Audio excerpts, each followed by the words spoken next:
que nous organisons depuis quelques mois, qui rencontre un vif succès et je m'en réjouis puisque à chaque fois nous avons des expériences nouvelles avec des intervenants de qualité que je laisserai Laurence présenter.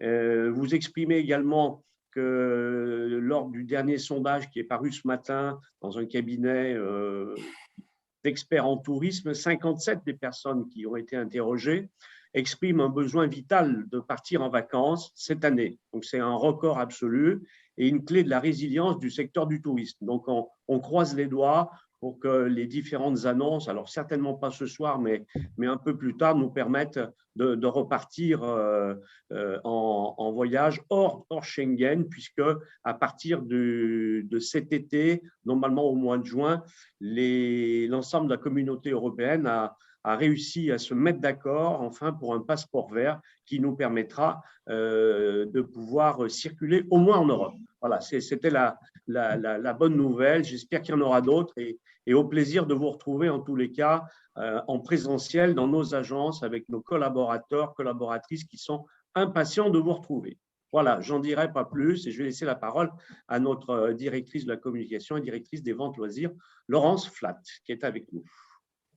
Merci Jean-Pierre pour cette introduction. Donc, bienvenue à tous. Donc, nous avons un public partagé entre des clients de nos agences et vos conseillers.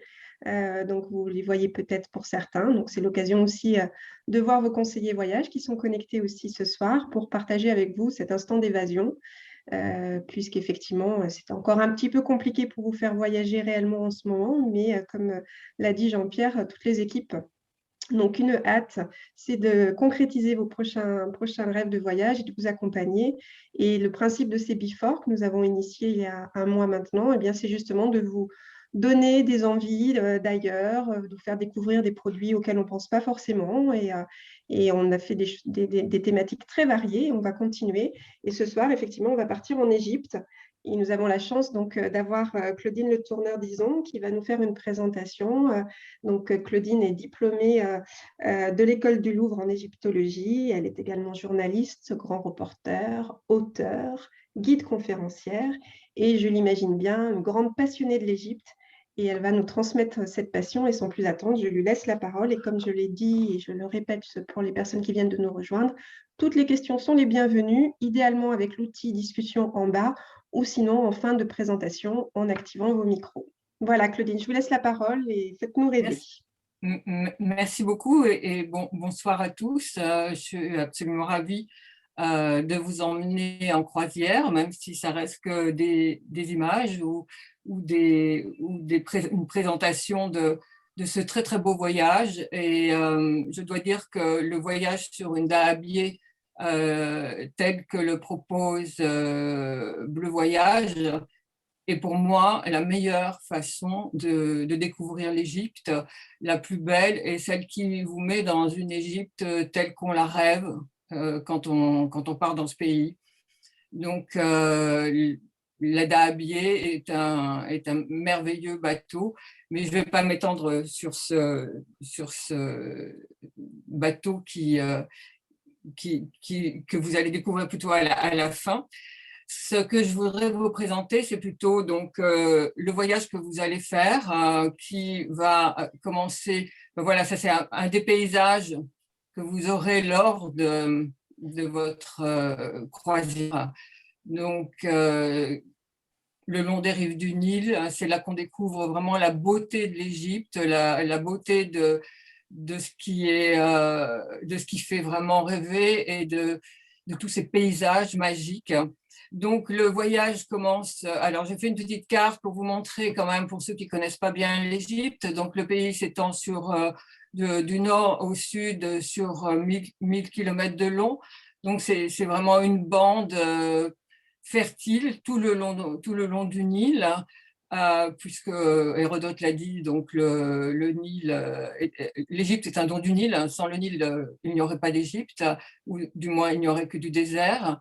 Donc vous avez là le Caire, où vous allez arriver et d'où vous allez repartir. Et ensuite vous allez arriver donc à Luxor. Donc, toute la partie nord est, considérée comme la Basse-Égypte, toute cette partie-là est la Moyenne-Égypte, et la partie dans laquelle vous allez voyager est la Haute-Égypte. Et quand vous arriverez à Assouan, donc vous avez encore toute cette partie-là pour arriver ici à Abou Simbel, qui est dans l'extrême sud de la Nubie, tout au bout du lac Nasser. Voilà, donc vous allez commencer votre voyage donc, en arrivant à Luxor. À Luxor, donc Luxor est devenue une ville extrêmement grande. Moi, je l'ai connue il y a bien des années. C'était encore une petite bourgade où il y avait très, très, très peu de choses, très peu d'hôtels. Aujourd'hui, les autorités ont voulu rendre la ville beaucoup plus touristique. Alors, ce qui fait que le temple de Luxor, ce temple que vous voyez là, vous le voyez de dos, est un temple qui est le seul temple d'Égypte à être parallèle au Nil. Et ce temple est de la 18e dynastie. Alors, je dois dire que tout ce que vous allez voir et découvrir pendant ce voyage, et particulièrement à Thèbes, c'est-à-dire à Luxor et sur la rive est comme sur la rive ouest, c'est essentiellement toute la partie des constructions du Nouvel Empire, c'est-à-dire la 18e, 19e dynastie, c'est-à-dire l'époque la plus brillante, unique. Alors, ce que je pourrais conseiller éventuellement à ceux qui viennent pour la première fois en Égypte ou qui ne connaissent pas grand-chose de son histoire, c'est avant de partir, d'avoir quand même un peu une idée de ces 5000 ans d'histoire pour mieux comprendre et mieux situer les sites et tous les monuments que vous allez visiter et découvrir au fil de ce voyage. Donc, ce fameux temple de Luxor a été construit sur plusieurs dynasties, et essentiellement donc, la 18e. Et là, ce deux colosses que l'on voit, c'est Ramsès II, mais Ramsès II, vous le découvrirez aussi, c'est approprié à peu près tous les monuments de ses prédécesseurs. Là, vous voyez l'obélisque de Luxor, donc son compagnon, l'autre obélisque qui était là, et aujourd'hui sur la place de la Concorde, donc avait été offert à Champollion par l'Égypte, donc en 1828.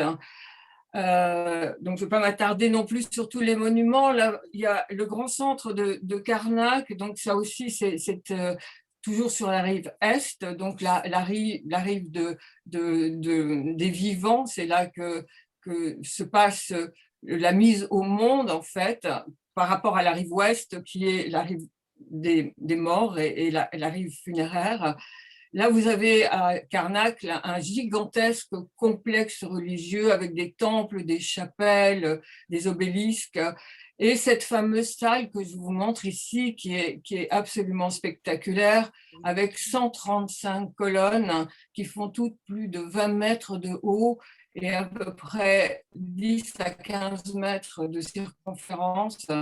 C'est absolument prodigieux, et cette colonnade, cette salle hypostyle, en fait, a été terminée, elle aussi, par Ramsès II, qui est à peu près partout en Égypte. Alors, un conseil, c'est de ne pas louper le musée de Luxor. C'est un très, très joli musée, très joliment aménagé, et où vous découvrirez les merveilleuses statues, effigies de ce roi hyper célèbre maintenant, qui est le roi Akhenaton, donc celui qu'on prétend avoir instauré le monothéisme pendant 13 ans en Égypte. Et c'est vraiment une très, très, très belle sculpture, et le musée est vraiment magnifique.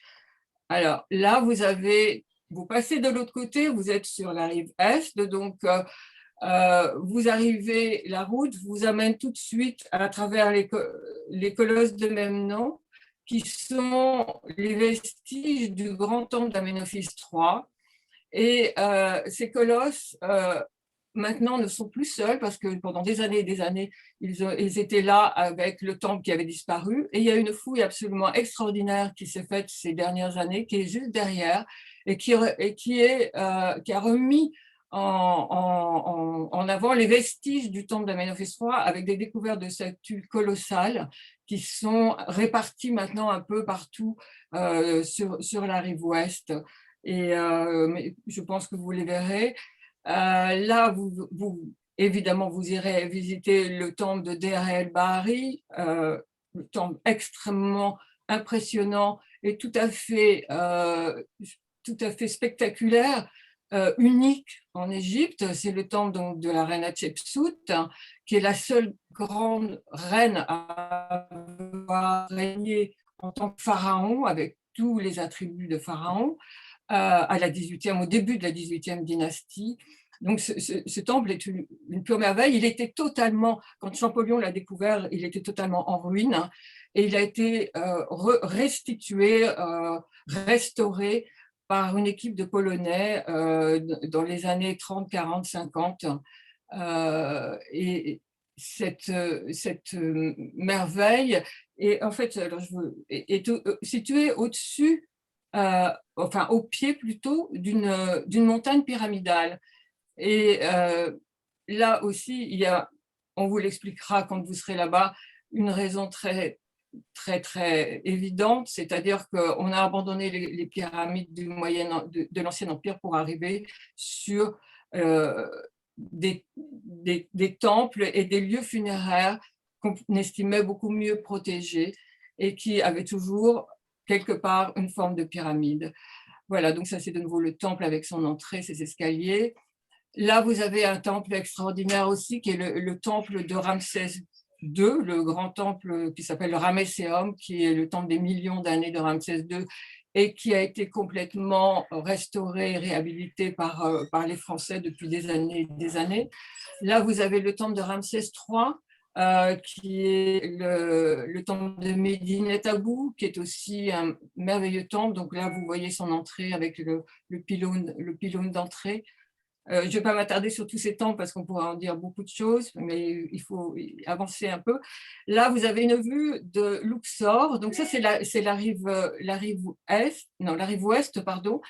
Et pour ceux qui le souhaitent, éventuellement, je crois que c'est prévu au programme de pouvoir faire le matin au lever du soleil, de faire des balles je trouve plus des ballons. Un survol. Pardon? Un survol en montgolfière. En montgolfière, voilà, excusez-moi, je ne trouvais plus le mot. Voilà. Et ça, c'est absolument sublime de faire ça le matin au lever du soleil. Et avec la lumière merveilleuse qui devient totalement rose et qui disparaît aussi très, très vite. Mais c'est vraiment très, très beau. Alors là, on continue le voyage sur le Nil. Évidemment, vous allez pouvoir découvrir toutes ces berges merveilleuses avec la possibilité d'approcher des temples et des vestiges qu'on ne peut absolument pas approcher autrement. Ça, c'est vraiment sur ces dahabiyés, qui sont vraiment des petits bateaux et qui permettent vraiment de s'arrêter où on veut. Donc, vous avez là, en fait, un petit temple d'Horemheb, mais derrière, on ne le voit pas, mais c'est le Gebel Silsilé. Le Gebel Silsilé, c'est la montagne où les artisans venaient chercher les pierres, le très beau grès rose qui a servi à construire les temples de toute la Haute-Égypte. Et ce petit temple est vraiment une petite merveille et il est vraiment à fleur d'eau. Et on ne peut le voir que du Nil. Là, c'est un autre endroit que vous allez voir aussi, qui est prévu dans votre voyage. C'est un marché qui se trouve dans un village là sur la rive est. C'est le marché aux chameaux d'Arao et qui est très, très spectaculaire. C'est gigantesque. Et là, on est vraiment dans le cœur de l'Égypte traditionnelle. Et avec tous ces paysans, avec les animaux comme les gamousses, ces gros buffles, avec les chameaux, et il y a toute une vie dans ce marché où on peut rester des heures et des heures, et on retrouve vraiment cette atmosphère quasi millénaire. On imagine que ça n'a pas vraiment dû beaucoup changer. Et ça, c'est très, très rare aujourd'hui en Égypte parce que tout disparaît malheureusement comme dans beaucoup d'endroits. Et cet endroit, ce marché est vraiment unique en son genre. Et là, donc après, vous descendez tout le Nil et vous arrivez dans cet endroit magique qui est Assouan. Et là, cette photo, effectivement, vous montre le Hall Cataract, qui est l'hôtel emblématique d'Assouan, où Mitterrand rêvait de pouvoir mourir. Pour lui, c'était le plus bel endroit de la Terre où on pouvait mourir. Et là, vous avez effectivement des lumières du soir qui sont absolument merveilleuses. Vous avez toute l'autre rive avec l'île d'Éléphantine. Vous avez un ancien temple ici. Il y a beaucoup de choses à voir aussi à Assouan, mais c'est surtout le point de départ pour partir donc, à Abu Simbel. Donc là, le temple d'Abu Simbel, qui est à l'extrême sud de la Nubie, ce temple qui, évidemment, n'est plus à sa place d'origine, a été transporté, élevé à 60 mètres au-dessus de son niveau d'origine, lorsque Nasser, en 1954, a décidé de construire le grand barrage pour mettre fin à l'inondation. Il a fallu une grande campagne qui s'appelle la campagne de Nubie, qui a été initiée à la base par une grande dame de l'égyptologie qui a été mon professeur à l'école du Louvre, qui s'appelle Christiane Desrelours. C'était qu'en 1954-55 a alerté le monde, alerté l'UNESCO pour prévenir de la disparition promise de tous ces temples de Nubie. Donc, il y avait 25 temples qui étaient tout le long du Nil jusqu'à Abu Simbel. Et ces temples étaient donc promis à une disparition sous l'eau. Et ils ont été quasiment tous sauvés. Le plus compliqué à sauver, c'était donc Abu Simbel, puisque ce sont des temples grottes. Il y a deux temples, donc le temple de Ramsès II et de l'autre côté, le temple de son épouse Nofretari. Ces temples étaient sculptés dans la montagne. Donc, c'était une gageure incroyable que ce grès rose extrêmement friable, comment était-il possible de déménager ce temple creusé dans la roche? Et ce sont des Italiens, c'est une entreprise italienne qui a fait des travaux gigantesques de découpage, c'est-à-dire que le temple a été découpé en plus de 500 morceaux qui ont été ensuite remis en place 60 mètres au-dessus du niveau du Nil. Ça a été une entreprise phénoménale. C'était presque aussi phénoménal que de les construire ou que de les sculpter dans la roche. Voilà, quand on voit l'intérieur, donc on voit les statues osiriennes, en fait, Ramsès II représenté en dieu Osiris, le dieu de la mort, et tout ça a été creusé dans la roche, a été remis en place. Et quand on voit ces temples, quand on les visite, on n'a absolument pas l'impression qu'un jour, ils ont été découpés et remis à une autre place, parce que le travail a été absolument prodigieusement fait. Donc ça, c'est le temple de la reine Nofretari, qui est juste à côté, qui est beaucoup plus petit, mais qui est absolument admirable aussi, qui est beaucoup plus intime, et l'intérieur est tout à fait surprenant. Et ces deux temples devaient marquer effectivement le moment du retour de l'inondation, puisque à l'époque, on ne pouvait pas imaginer que le Nil ne revienne pas, que la crue ne revienne pas pour nourrir le pays et nourrir les terres très fertiles. Là, voilà, vous avez une image absolument spectaculaire d'une des têtes de Ramsès II qui avait été découpée et entreposée sur une aire de stockage. Là, vous avez un autre endroit qui est beaucoup plus, qui est à quelques kilomètres d'Assouan. C'est cet endroit magique, cette petite île de Philae, qui est le sanctuaire de la déesse Isis. Cette île a été aussi engloutie et sauvé et démonté. Mais là, le démontage était plus facile puisqu'il suffisait, on pouvait démonter pierre par pierre. Et là aussi, c'était un travail colossal. L'île aujourd'hui est comme à Boussimbel, on arrive sur cette île, elle a été reconstituée avec la végétation et on ne peut pas du tout imaginer qu'elle n'est pas l'île d'origine. Pour pouvoir sauver ces temples, il a fallu aménager une île à côté de celle de Philae qui était 13 mètres au-dessus du niveau de l'eau, ce qui permettait de remettre les temples au-dessus du niveau de l'eau. Et c'est vrai que cet endroit, Mariette disait que l'arrivée sur l'île de Philae était le couronnement d'un voyage dans la Haute-Égypte. Et c'est vrai que ça reste le cas aujourd'hui. Et on peut dire qu'aussi Abou Simbel est un couronnement du voyage dans la Haute-Égypte. Donc là, on repasse, alors on revient au Caire. Alors, pour ceux qui auront la chance de découvrir ce musée, qui n'est toujours pas terminé, dont l'inauguration est reportée d'année en année. Il devait être inauguré l'année dernière, il sera inauguré peut-être fin 2021. C'est un gigantesque musée, le nouveau musée égyptien du Caire, donc, qui sera grandiose. Et dans ce musée, les Égyptiens ont prévu d'exposer, ce qui est absolument rarissime et absolument presque inconcevable, les plus de 5500 objets sortis de la tombe de Toutankhamon en 1922 par Howard Carter. Et donc, il y a un petit problème là sur mon... Excusez-moi, mais j'ai un problème de...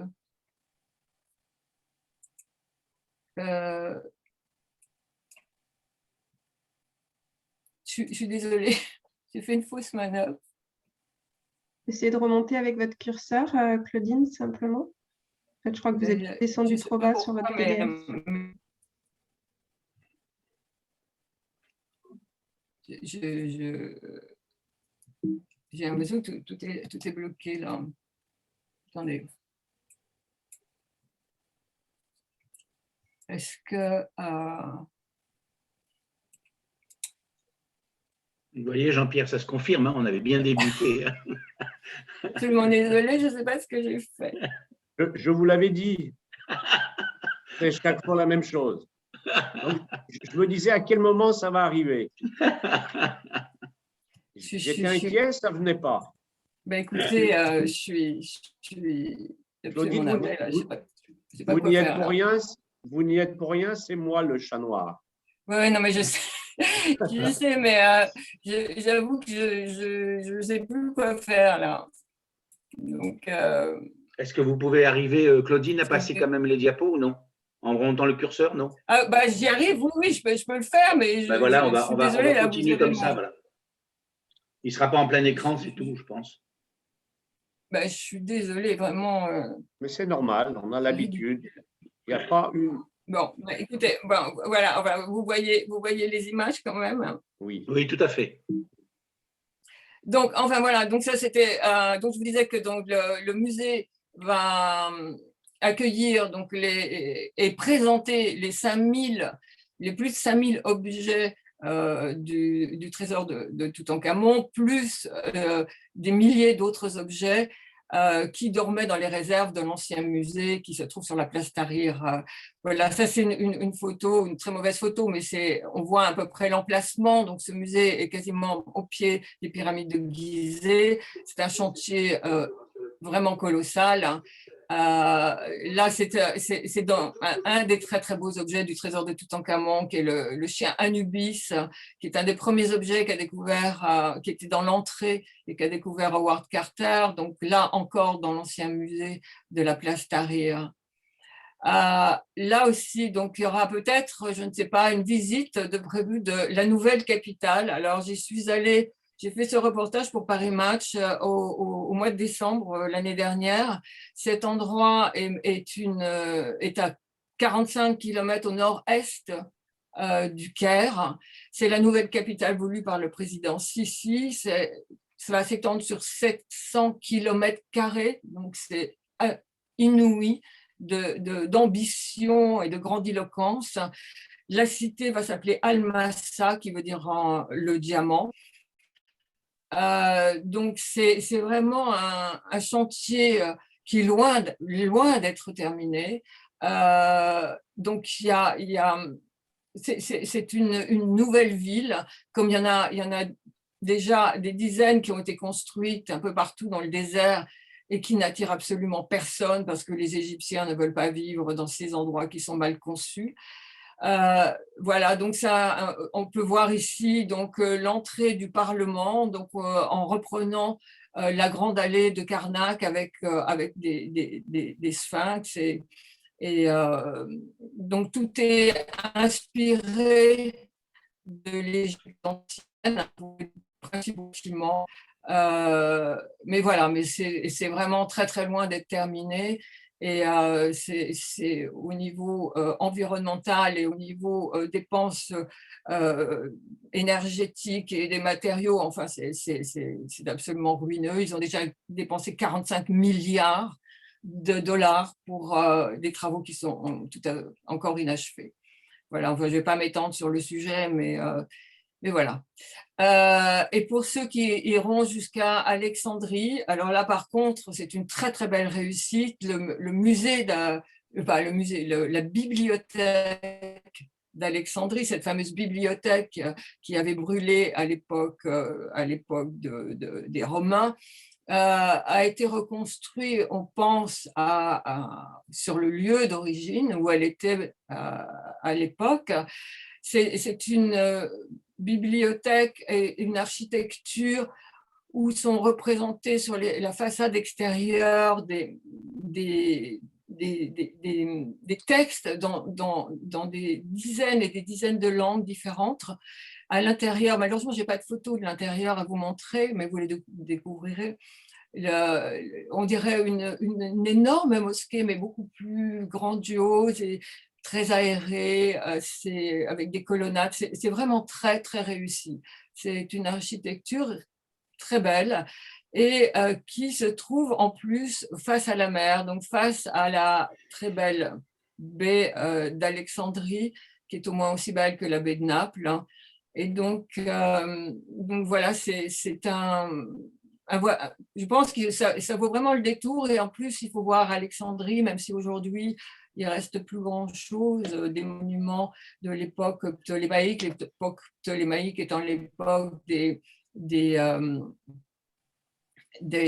Grecs, arrivés donc avec Alexandre le Grand en 300 et quelques avant Jésus-Christ, et dont le règne s'est terminé avec Cléopâtre en 30 avant Jésus-Christ. Voilà, donc, mais la ville a un grand charme et il y a un très joli musée aussi. Donc, une escapade à Alexandrie me semble assez judicieuse. Voilà, et puis je terminerai donc sur un très très beau coucher de soleil tel que vous les verrez sur le Nil, hein, et sur les monuments. Enfin voilà, ça fait partie des très très belles images d'Épinal qu'on peut voir en Égypte et qui peuvent voilà, faire partie du voyage en Égypte dont on rêve. Je suis désolée pour la présentation un peu chaotique et pour ces images un peu que vous n'avez Pas de pas souci, intégralement. Claudine. On a quand même attendez, là, j'arrive peut-être à rétablir un petit peu. Ah, j'ai trouvé. Bon. On a quand même pu bien se projeter, je pense, et bien rêver avec les visuels que vous nous avez présentés. Merci beaucoup, Claudine. Ce que je vous propose, c'est que peut-être Lucien enchaîne sur le produit que l'on propose chez Bleu Voyage, et puis on garde les questions pour la fin. À ce moment-là, Claudine, si vous pouvez arrêter le partage d'écran, s'il vous plaît. OK. Merci.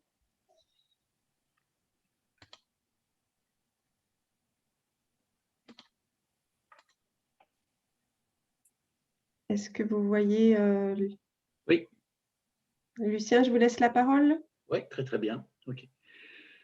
Bon, déjà, merci beaucoup Claudine de nous avoir fait un peu rêver et puis traverser ces magnifiques sites. Moi, ce que je vais vous dire, c'est que découvrir le Nil sur une dalabia est un grand moment au niveau de sa vie, un petit peu de voyage. Nous avons l'impression que dès que nous montons sur une telle dalabia, nous avons l'impression que le monde s'arrête, okay, et que vous vivez vraiment au rythme du Nil et par rapport à la vie aussi du Nil. Alors, ce sont des petites dalabia de environ, enfin, donc de 5, 7 et 10 cabines.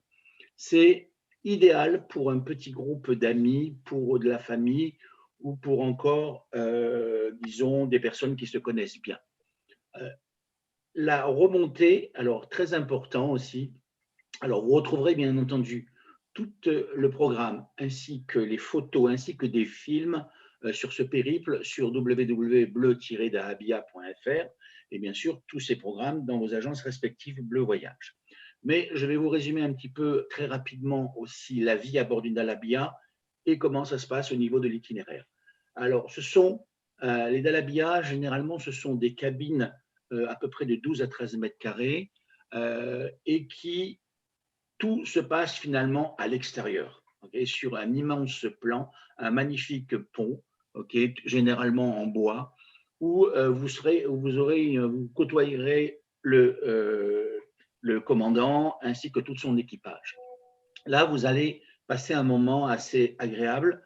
Nous allons prendre un vol qui fait généralement Paris-Le Caire, Luxor directement, okay, qui vous permettra d'arriver directement sur Luxor. Et là, nous avons réussi à faire remonter ces dalabia jusqu'à Luxor pour vous permettre d'éviter d'avoir une nuit d'hôtel à Luxor et de commencer tout de suite votre périple et de vivre à l'intérieur de la dalabia. Les repas et cette ambiance qu'il y aura à bord, ce sont des repas généralement très typiques. Vous allez vivre vraiment à l'heure et avec des plats vraiment égyptiens traditionnels. Ne vous attendez pas donc à des nourritures un petit peu internationales, étant donné que là, nous sommes vraiment dans tout ce qui est réalité égyptienne. Donc, nous allons arriver à Luxor et nous allons passer une nuit donc à Luxor. Le lendemain matin, nous allons faire la vallée des rois, okay, dont a présenté Claudine, c'est-à-dire avec les colosses de Memnon. Nous allons faire le temple d'Hatshepsut et nous allons faire 2 à 3 tombeaux en règle générale, dans la vallée des rois. Mais nous allons aussi nous rendre sur la vallée des reines. Et là, c'est une excursion, c'est une visite d'une tombe que nous allons vous proposer. D'un tombeau, pardon, c'est le tombeau de Nefertari. Le tombeau de Nefertari n'est pas inclus à l'intérieur parce que pour une raison seulement de protection, vous avez seulement 300 personnes par jour qui ont le droit de rentrer à l'intérieur de cette fameuse tombe de Nefertari et qui est pour moi la plus belle tombe au niveau conservation, au niveau de la vallée des reines. Donc, une journée complète sur la vallée des rois et la vallée des reines. Nous allons donc réaliser aussi, ça c'est donc toute la journée qui est réservée à ça. Et le lendemain, nous sommes donc toujours le lendemain matin à Luxor pour faire le temple de Karnak et le temple de Luxor. Et pour les personnes qui désireraient avoir un son et lumière le soir à Luxor, c'est-à-dire la veille, en français, vous avez la possibilité là aussi, là, de vous inscrire pour le son et lumière. On ne vous l'a pas inclus au départ parce que ça va être, nous sommes tributaires à chaque fois des jours en langue française. Voilà. Donc après, nous allons prendre le bateau, nous allons partir avec le bateau en milieu d'après-midi pour nous rejoindre Esna, qui est une petite ville typique de la Haute-Égypte, et nous allons faire notre visite en calèche. Voilà. Donc, particulièrement donc, une visite très, très agréable. Nous allons faire un marché aussi typique de légumes, enfin, vivre vraiment un grand moment. Après, nous allons partir sur Esna et Edfou, qui sont encore 2 grands moments au niveau archéologique et au niveau temple. Mais l'intérêt le plus principal, c'est quand même la carrière de Silsila, qui est un moment magique parce que nous pouvons la faire qu'avec des dalabiers et nous ne pouvons pas les faire avec les gros bateaux. Et nous avons aussi inclus quelque chose pendant cette visite, et c'est ça l'avantage des Dalabia, c'est qu'avec le Reis, qui est le commandant donc, de ces Dalabia, c'est de vous arrêter à un certain moment pour ceux qui désirent vivre, de s'imprégner des paysages donc, de cette vallée du Nil et de découvrir un petit peu cette vie agricole. Nous allons vous déposer à travers des champs de canne à sucre, traverser, c'est une marche pour à peu près d'une heure et demie, de traverser tous ces champs de canne à sucre, de rencontrer des villageois, de s'apercevoir un petit peu de cette vie agricole qui est très riche dans cette vallée du Nil et de rejoindre la Dalabia dans un autre endroit. Ça, c'est vraiment qu'avec les Felouks que nous pourrons réaliser cette expédition. Et après, nous allons atteindre, pour moi, qui est un des plus beaux temples de cette vallée, c'est le temple de Komambo, qui est vraiment un grand moment par rapport à votre périple à travers la vallée du Nil. Et là, la particularité aussi de la Dalabia, pour vous faire vivre un moment un petit peu magique, c'est que nous débarquons, étant donné que nous avons la chance de ne pas être beaucoup, nous débarquons tables, chaises, ainsi de suite, et nous faisons un barbecue sur les rives donc, du Nil, aux chandelles, et c'est vraiment un grand moment d'émotion et de partage. Puis après, nous allons arriver, je pense, au summum de votre périple, et là, nous l'avons inclus dans votre forfait aussi, c'est arriver à Assouan, découvrir bien sûr la ville d'Assouan avec le fameux barrage, le barrage d'Assouan. Nous allons vous faire visiter, pour moi, peut-être le plus beau temple dont a parlé Claudine, c'est Philae. Nous avons tous un petit faible pour Philae. Et bien entendu, nous vous avons inclus peut-être la cerise sur le gâteau qui va être le grand moment d'émotion, c'est Abou Simbel. Et puis après, d'Abou Simbel, le bateau va remonter, et là, nous ne prendrons pas le vol Abou Simbel, Abou Simbel, le Caire et Paris. Nous allons faire remonter le bateau jusqu'à Luxor pour profiter pleinement encore d'une journée à bord du bateau. Et vous allez débarquer à Luxor et donc prendre après le vol Luxor, Le Caire, Paris.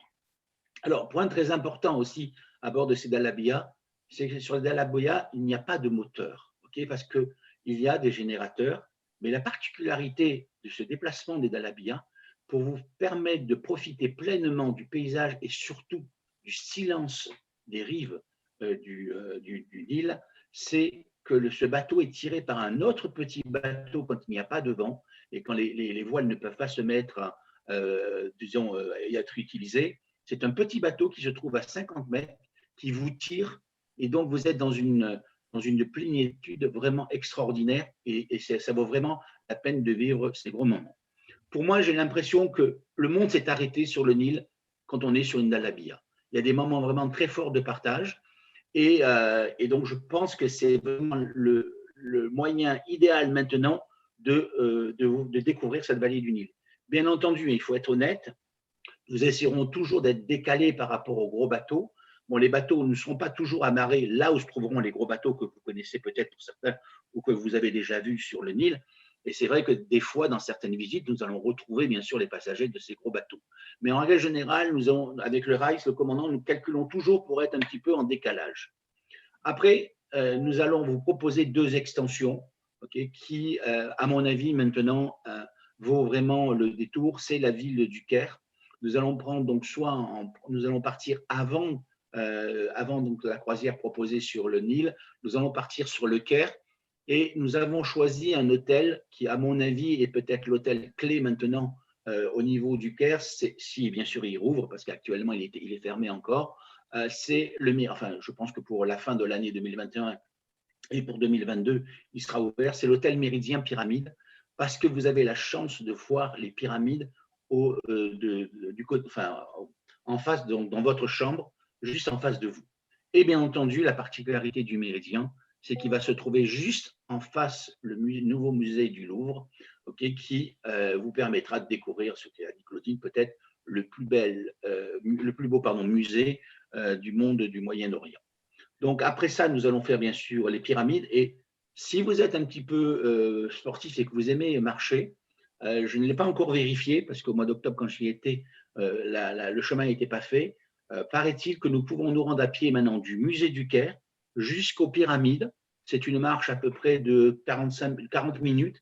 Mais l'avantage de ce petit chemin, c'est de découvrir, comme nous avions découvert il y a quelques années, avant qu'il soit envahi par toutes les habitations, de découvrir l'arrière des pyramides et de découvrir ce plateau des 3 pyramides carrément dans le désert. Après, bien entendu, nous allons vous rendre aussi dans un endroit incontournable parce qu'on ne peut pas faire que les pyramides du plateau de Gizeh et le Sphinx. On vous permet aussi de vous rendre à Saqqara, qui est donc les premières pyramides à degrés qui ont été découvertes bien avant les pyramides de Gizeh. Mais surtout, nous avons la possibilité aussi, vous savez qu'il y a énormément de tombes qui ont été découvertes dernièrement. Et nous avons la possibilité, pendant au mois d'octobre et donc en 2022, de se rendre sur ce site. Okay. Donc, après le Caire, nous allons donc après le plateau de Gizeh, bien entendu, la visite du musée du Caire. Et après, nous allons nous rendre aussi le deuxième jour dans la ville du Caire pour voir la citadelle et mosquée du Caire. Et si, bien entendu, tout est conforme et il n'y a plus de danger, nous irons aussi dans le quartier copte pour vous faire découvrir un petit peu ce quartier encore magnifique. Voilà. Là, vous voyez, c'est très, très bien. Je ne sais pas qui c'est qui a découvert ça. Voilà. Donc là, vous voyez les intérieurs des Dalabiyas. Comme je vous l'ai dit, ces Dalabiyas sont… Voilà. Vous voyez, cette photo traduit exactement comment vous allez vivre votre moment à bord du Dalabiya. Là, c'est les chambres que vous avez, mais là, c'était la suite qu'on vous présentait. Voilà, donc, sur ce site, vous allez découvrir pratiquement toutes les possibilités de Dalabiya, puisque je vous dis, nous avons 4 Dalabiya qui appartient à notre réceptif, donc au propriétaire, et dont nous avons l'exclusivité sur le marché français. D'accord ? Donc, c'est quand même assez important. Vous voyez le dressage des tables, mais c'est vraiment un grand moment. La deuxième extension que nous allons vous proposer, c'est de vous rendre à Alexandrie et dont a parlé. Nous serons à peu près à 3 heures du Caire en autocar pour se rendre à Alexandrie. Nous allons passer 48 heures. Mais là aussi, à Alexandrie, vous allez voir un grand moment parce que la ville est très agréable. Nous allons bien sûr longer la mer. Et le point fort, bien entendu, c'est la reconstitution de la bibliothèque.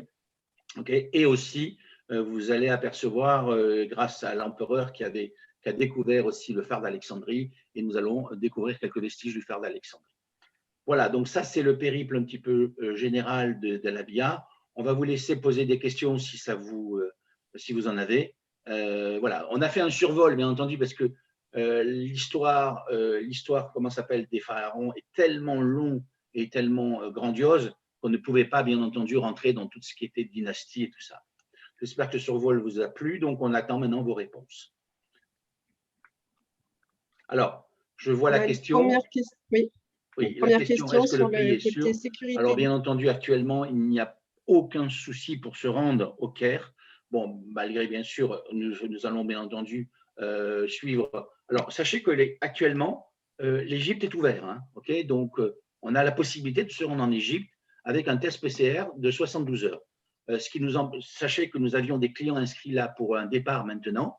Okay, puisqu'on avait aussi un départ en octobre, sur des Dalabiya en octobre, et des départs maintenant en février et mars, bon, que nous n'avons pas pu honorer par le fait que nous ne pouvons pas nous déplacer sortis des frontières de France. Mais par contre, en Égypte, ils reçoivent les touristes. Et je peux vous assurer que ça peut être confirmé par les personnes qui sont parties juste avant le Covid au mois d'octobre. Vous avez la chance, si vous désirez voyager, c'est comment ça s'appelle ? C'est d'être sur des sites où il n'y a pas beaucoup de monde encore. Et donc ça, c'est vraiment un grand moment. Moi, je sais que j'étais au mois d'octobre, donc j'avais affrété une Dalabiya et nous nous sommes retrouvés dans des sites, mais vraiment pratiquement tout seuls. Okay. Donc voilà. Donc d'autres questions ? Non, on a Dory qui est notre responsable de nos agences corse et qui est enchantée par cette présentation. Nous avons… Alors, je m'excuse si je torche les noms, mais nous avons des gens qui veulent s'inscrire. Voilà, je ne sais pas de quelle agence sont ces personnes. On a une question sur le prix, Lucien. Pardon ? Sur le prix du voyage. Le prix, ça dépend les saisons et le nombre de personnes que vous allez être sur la Dalabiya. Mais il faut compter à peu près aux alentours de 2 400 € tout compris la semaine à bord du Dalabiya. Okay, avec tout ce qui est excursion, tout ce qui est déplacement. Les extensions, elles, sont en dehors. Okay. Alors, sachez qu'aussi, vous aurez, si vous avez intéressé par une famille ou par un groupe d'amis, nous faisons un tarif aussi affrètement carrément de la Dalabia. Là, vous voyez, c'est l'Amoura qui est, moi, c'est mon faible. Hein, j'adore cette. Si vous pouvez juste revenir, peut-être, voilà. Pour moi, c'est la taille idéale. Okay, c'est 7 cabines. Elle est d'un confort exceptionnel. L'équipage est vraiment d'une qualité. C'est là où j'ai vécu ma dernière croisière, croisière sur le Nil. Et c'est d'un confort exceptionnel. Et surtout, il y a voilà, ça, c'est les extérieurs, vous voyez. Et il y a une ambiance vraiment. Après, nous en avons une plus grande qui est comment s'appelle, Amounette, qui, elle, est déjà un peu plus moderne, mais j'ai vraiment un faible, et je crois que peut-être Maryse pourra nous le confirmer, de votre agence de Salange, pardon, qui a participé, qui a fait un voyage là-dessus, et qui a vraiment apprécié. Alors, nous sommes bien d'accord, hein, j'insiste bien, ne cherchez pas le luxe, ne cherchez pas des prestations culinaires comme vous avez l'habitude d'avoir dans des hôtels. Regardez un petit peu là, imaginez-vous de naviguer allongé sur des matelas comme ça et de voir des fameux paysages qui défilent devant vous. Je pense que c'est un moment vraiment. Voilà. Oui, on peut choisir sa cabine, bien entendu. J'ai vu la question là qui est arrivée. On peut choisir sa cabine. Il y a une seule cabine de luxe, ok. Donc, il y a une seule cabine de luxe qui est une suite qui est beaucoup plus grande, mais sinon tous les autres sont avec des vues extérieures. Hein. Il n'y a pas de cabine intérieure. Alors, j'ai vu plein de questions, on peut passer, mais c'est assez.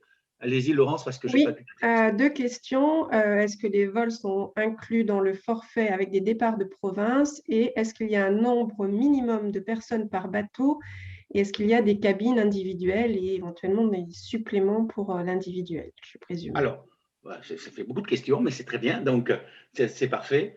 Oui, il n'y a pas de. Alors, si vous préférez, on peut faire partir une Dalabia, par exemple, la Dalabia Donia qui fait 5 cabines, on peut la faire partir avec un minimum de 4 personnes. C'est déjà arrivé, d'accord? Et donc, le prix n'est pas plus élevé, si vous préférez, par rapport. Enfin, il est un peu plus élevé étant donné que vous n'êtes que 4 personnes à bord d'une Dalabia qui fait 10 personnes. Donc, il n'y a pas de. Même si vous n'êtes que 2, on peut faire partir une Dalabia pour 2 personnes si vous le désirez. C'est-à-dire, vous pouvez la flatter totalement pour vous. Départ de Paris, le vol est inclus, bien entendu. Et bien entendu, si vous êtes de Lyon, au lieu de partir nous essayerons de trouver par un vol en correspondance via le Francfort ou via. Enfin, donc, pour répondre à votre question, oui, on peut partir de province aussi bien de Nice que de. Voilà. Est-ce que le prix est. Donc, et Lucien, par rapport à le supplément individuel, Alors, supplément individuel, je ne me rappelle plus, je vais vous dire ça de suite. Est-ce que je l'ai là? J'en profite, je lis le commentaire de Maryse. Donc, Maryse est la responsable de nos agences de Cluse et de Salange. Et comme le disait Lucien, elle a eu l'occasion de faire ce voyage en octobre et elle confirme tout ce qui a été dit, que cette Amoura est charmante, décoration typiquement orientale, le bonheur absolu. Je conseille la suite avec un magnifique et grand balcon à l'arrière. Et en plus, Maryse n'en était pas à son premier voyage en Égypte et ni à sa première croisière et elle a vraiment été enchantée par ce produit-là. Le supplément single, il faudra le retrouver sur notre site parce que je ne l'ai pas en tête. Je suis vraiment désolé. D'accord. D'autres questions qui sont passées? Il y avait une question sur si on est moins de 10 personnes, l'incidence en termes de prix. Est-ce que c'est des choses qu'on retrouve sur le site ou il faut faire plutôt une demande? Tout à fait. Vous avez exactement toutes les possibilités sur le site. Vous pourrez lire le blog bleu prochainement. Tout à fait, Maryse, puisqu'en fait, Maryse va témoigner sur le blog Bleu Voyage. On vous donnera l'adresse si vous ne la connaissez pas, mais elle a témoigné et raconte son voyage. Donc, ce sera aussi l'occasion d'aller voir l'article. Et en même temps que je vous parle, Virginie de Bleu Voyage va nous montrer le blog. Mais effectivement, c'est l'occasion aussi d'aller en savoir un petit peu plus sur ce voyage avec un témoignage, pour le coup, d'une personne de nos équipes. Voilà le blog Bleu Voyage.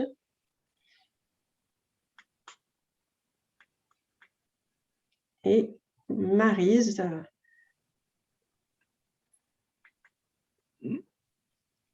On voit, voilà, c'est pas une photo truquée, elle était bien sûr sur le bateau, donc son témoignage a de toute valeur. Ah, vous avez notre fameux guide Aziz qui sera avec vous généralement sur toutes vos expéditions donc sur le Nil. Voilà, d'autres questions, ou peut-être que là, il est déjà bientôt 19 h. Je pense qu'il y a peut-être une anxiété pour… Oui, visiblement, il n'y a plus de questions. En tout cas, merci beaucoup à Claudine et à Lucien de leur intervention. Cette présentation a été enregistrée, donc elle sera disponible en replay. On vous enverra le lien pour si vous voulez compléter ou la partager. Et l'ensemble des équipes Bleu Voyage se tient à votre disposition pour toute question. Et effectivement, on vous encourage à aller sur le site pour plus de détails. Mais en tout cas, les équipes sont à votre disposition et on a hâte de vous retrouver dans nos agences. Je vous souhaite une très bonne soirée à tous. Merci beaucoup, Merci Claudine. beaucoup. Merci. Merci Claudine de vos disponibilités. Merci Lucien, merci Florence. Merci. À bientôt. À très bientôt. Merci à vous. Merci beaucoup. Merci. Au revoir, merci. Au revoir.